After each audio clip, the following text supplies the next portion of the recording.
We've been talking for a long time about genetically modified foods, and I've been very clear that I think that the progressives should be very vocal when it comes to the known issues around GMO and around companies like Monsanto and the use of pesticides, etc. But I've also been very clear that when it comes to the effect on humans of eating genetically modified foods, most everybody is basing their sometimes assumption that they are bad, that GMO consumption is bad for human health, on one study that has been debunked as very, very flawed. Now, I haven't said that I can tell you with certitude that there is no long-term health risk of GMO consumption, but what I've said is, until we know that for sure, that we shouldn't go around parroting those talking points. Neil deGrasse Tyson, the host of Cosmos, the Hayden Planetarium director here in New York City, multiple-time guest on this program, has now answered a question about his feelings on GMO foods. I'm going to play some of the audio and video for you here. Let's see what Neil deGrasse Tyson thinks about this issue. I'm amazed how much objection genetically modified foods are receiving from the public.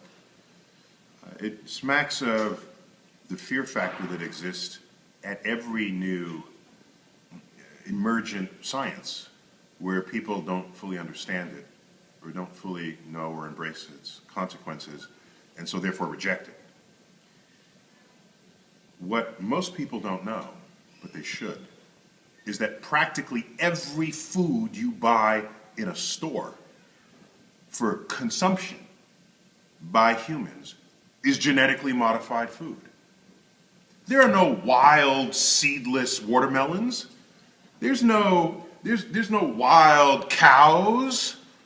There's no long stem roses growing in the wild, although we don't eat roses. You list all the fruit and all the vegetables and ask yourself, is there a wild counterpart to this?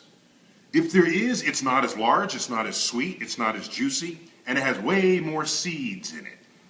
We have systematically, genetically modified all the foods, the vegetables and animals that we have eaten ever since we cultivated them. It's called artificial selection. That's how we genetically modified them. So now we can do it in a lab. All of a sudden you're going to complain? If you're the complainer type, go back and eat the apples that grow wild. You know something? They're this big and they're tart. They're not sweet like red delicious apples. We manufactured those. That's a genetic modification. So I agree with a lot of what Neil deGrasse Tyson is saying here. Now, in fairness, the argument he makes about breeding fewer seeds in watermelon is the exact same thing as GMO on the level that's being discussed and protested more broadly now. It's not exactly a good equation, right? Critics of GM foods go beyond whether foods have been modified prior to modern GMO biotechnology. So I understand that there is a distinction there. And I don't want people emailing me acting like I don't recognize that there is a distinction there. But I agree with what Neil deGrasse Tyson is saying here. And I think it is so important as progressives, when you organize around an issue, let's really be sure that the science is with us. And when people send me studies related to the effects of GMO on humans, they're either studies that have been debunked or studies that are really lacking. And I know, Lewis, people will email me and say, David, the problem is the big food companies are preventing research into the long-term effects. I don't deny that. But until we really have science that we can stand behind, I hesitate to make any definitive accusations. If you want to avoid GMO, by all means, I'm not against that. But don't start repeating talking points we haven't confirmed. We have not confirmed if this stuff is bad for you.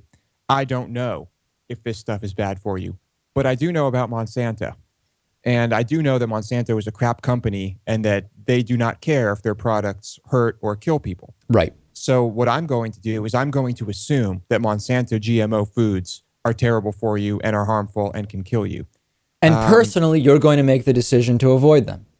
That's right. That's right. But because we don't know about the food, but we do know that this is an evil company, I think it's safe to assume that you probably don't want to eat the stuff yet until we know. And that's why I think that it should be clearly labeled. Right. Yeah. We are That's my absolutely for labeling. I mean, no question about it. And I say we focus on the known risks, which are Monsanto and herbicides, et cetera, rather than the entire technology, because it can be used in so many different ways.